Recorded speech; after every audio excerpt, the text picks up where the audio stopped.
also have two other incredible individuals we want to honor, including Steve Garey. Steve Garey is a labor rights advocate and clean energy champion who has built key relationships between the labor and environmental communities. And as we all know, that is a hard thing to do at times in this environment, in this region, with some of the conflicts that have taken place, and he's done a great job finding those bridges.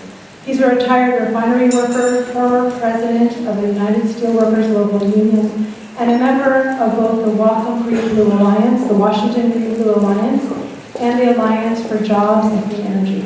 Steve supports prohibiting crude oil shipments from Northwest refineries to protect production jobs and the environment, and he's repeatedly championed Whatcom County policy amendments to achieve these ends. He's also played an instrumental role in promoting last year's ballot initiative 1631, the Protect Washington Act. So Steve, can you please come forward? We're honored to have you here.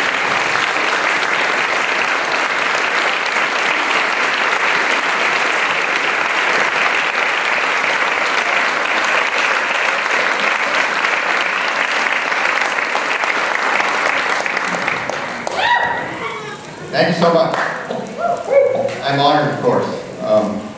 It was very surprising. I'm humbled because it was surprising. I think I've taken a different path here to this place now, and I want to try to explain that a little bit. I've received a question, been asked a question now for a number of years. Years ago, before I retired, I got the question from organized labor members, mostly refinery workers. Since I've retired, I get it more from environmental activists, but the same question. And the question is, why is the guy that spent so much time worrying about the rights and the interests of working people, why does that guy want to talk about climate so much? And so I'm going to tell two stories, and I'm mindful of time because I don't want to take too much. I'm going to tell two stories to try to answer that question, try to help you understand how I answer that question. First one's just kind of who I am by nature. Second one's really what I've learned in my life. There's some academic lessons there, but an awful lot of it was learned at work, working under union contract virtually my entire life in heavy industry. So first, by nature, I'm a guy who likes to build things. I'm a guy who likes to fix things. I was a kid who was always taking stuff apart, putting it back together, and I'm inspired by stories about that, particularly when the project is thought to be impossible by the professionals, and then it gets done anyway. One of my favorite stories, and this is inspiring and tragic, is how the Brooklyn Bridge was built. You may know of it. There are good books about it. Ken Burns made a great documentary for public television about it. It was begun right after the Civil War. This is when they didn't have the technology or the tools available. It was built by hand. And the first thing that was thought to be impossible was building the towers that supported the structure. They couldn't be built on land. They had to be built in the river. And you couldn't make those foundations on the mud. You had to get down below the mud to bedrock. And the only way they had to do that was to build something they call a caisson. It's like an upside-down boat. And they shoved this thing down into the river bottom. And then they couldn't compress air. So they compressed enough air to drive the water out. And that made a horrible, horrible environment for laborers to go in and begin to excavate. It took them 7 years to build these towers. Right away, workers began suffering horrible disabilities and dying from what they called at that time caisson disease. We know it now as the bends. They didn't understand that you spent time in a high pressure environment, you had to decompress before you came back, right? But they got that done. I mean, I find it inspiring in their determination, but I also find it horrifying to think of the desperation that those people must have felt to submit themselves to that risk to feed their families. But they did get those towers built, and when they were finished, built by hand, they were the tallest structures in North America, and they said it couldn't be done. There was one other thing that was thought would be impossible. It wasn't a bridge, it just had a structure. It wasn't a bridge until they built these huge braided wire rope cables that actually go over the structure and support the bridge decks. They had no way to lift these cables into position. They had to literally build these cables in position, in place, one strand of wire at a time, and figure out how to do that. Back and forth, one strand of wire, pulling and wrapping, pulling and wrapping. They got it done, and that bridge has been carrying the load for nearly 150 years now. And they said it was impossible. I don't accept the fact when pros tell us it's impossible. I think we're more capable than we think. The second story is, again, what I learned along the way. I grew up in small logging towns in western Washington. My father was a logger. But that changed the year I entered high school. My family moved to eastern North Carolina, 1966. That's the Jim Crow South. And I'll make an aside here. The brutality and the exploitation that I witnessed in that time and place forever changed me. But that's also the place I worked my first union job. As a high school kid, a summer job, 3 months, swing shift in a pulp and paper mill. And there were a couple old paper makers there about determined to tell me how it was that those benefits I enjoyed so much, how they came to be. And they made it clear to me that they were there because people who had been there before me were willing to sacrifice so that I could have a better life. Some of them given their lives, and they taught me it was not my responsibility as a member of their union to sacrifice if necessary for those who come after us.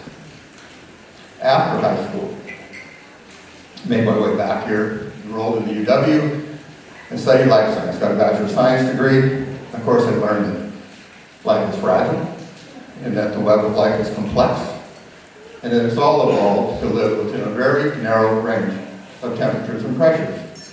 And of course, this is the only place we know where that exists. After I graduated, my wife and I, we were a couple, then we faced a crossroads. Had no money. She wanted to go to university. And I wanted to pursue some other things too. I wanted to pursue a life as a craft worker, as a skilled craftsman. So we made what turned out to be a pretty good decision. I went to work, and she went to university. She became a registered nurse. She's had my back for 45 years before. So it turned out to be a pretty good decision.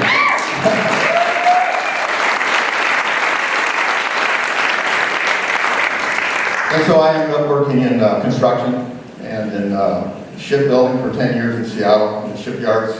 I became a general journeyman machinist there, and then oil refining for 25 years.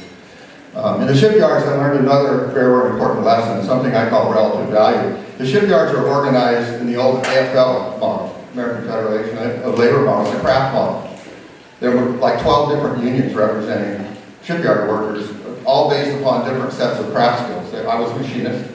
There were electricians and sheet metal workers and laborers and painters and riggers and boiler makers, right, pipe fitters. Those unions, those organizations, frankly, spent more time fighting each other than they did the common employer. It was virtually impossible to create unity or solidarity in that workforce because of that. I am a fan of industrial organizing. That's the CIO. Like the United Steelworkers, like the United Auto Workers, everybody in the place is in the same organization. That gives you a much better chance of achieving some effective control over your work site. But this important lesson I learned is, I call it relative value. What I learned fundamentally is that short-term gain for a few can never take precedence over long-term benefits for many. The many must prevail. Long-term prosperity for many must always prevail over the benefits for a few. Later, in oil refining, as I accepted more and more responsibility for that workforce there, I became union president, finally, local president. I learned some important lessons about problem solving. The first one's pretty simple. If you want to be a part of the solution, you better quit being part of the problem first. The adage is, if you're in a hole and you want to get out, the first thing you do is quit digging. But then problem solving gets difficult after that. We have kind of two minds about problem solving. There's kind of a primitive way to think about it, and then there's a much more sophisticated and more modern way. The primitive way does not generally help us with modern problems. The primitive way tends to come about when we start thinking of a problem as a threat. Threat responses are instinctive in people, right? You can ignore it, or you can run away from it, or you can fight it. That does not help us generally at all with modern problems. We successfully defeat or solve modern problems when we see it as a tremendous challenge. It's the challenge that we rise to. That's what inspires us. That's what leads to the collaboration and the collective effort and strategizing that it takes to solve some of these modern problems. So again, wrap up, mindful of time. Why do I do what I do? Why does the labor guy want to talk about climate? I do it because I'm not afraid when somebody says something's impossible. Our opponents want us to think it's impossible. They want us to feel hopeless. It is our responsibility, our duty, to do everything we can to prove them wrong. I do this because I know it's our responsibility, all of us, to do everything we can to leave a world that's safe and secure for those who come after us. I do it because I know. So this is the only place we can be. Right? If Jeff Bezos and that guy Musk want to travel the universe, I say go for it. Leave. And of course I do it because I know that long-term prosperity for many must always be the precedent. It must always take precedence over short-term gain for a few. You cannot create solidarity or meaningful unity without putting the interests of the many first. And I do it because I know that we will not solve the greatest challenge of our time, which is global warming and the climate crisis, by either ignoring it or running away from it or trying to fight those who seek to educate us about it. We will fight and win this battle when we recognize it as a tremendous challenge, probably the greatest challenge we face, and we rise to that challenge. That's what inspires the collective effort we need, the collaboration we need. If you like what I do, look in the mirror. You'll see someone who enables me.